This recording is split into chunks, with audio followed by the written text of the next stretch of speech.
Relax yourself and the hill will spill some tea about a band of birthday boys and their astrology.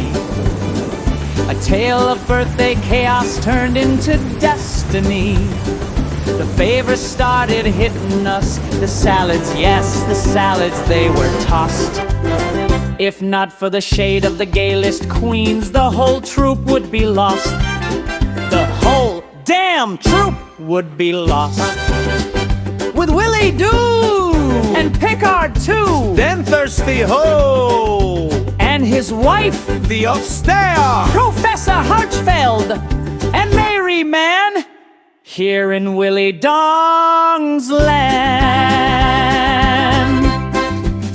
Now storms may rise and tides may turn, the nights may feel so long, but somehow on this island sand,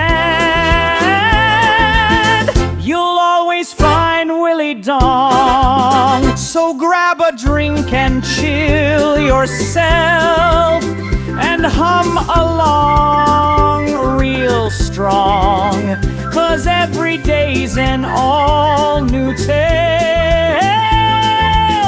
about our dear friend Willie Dong.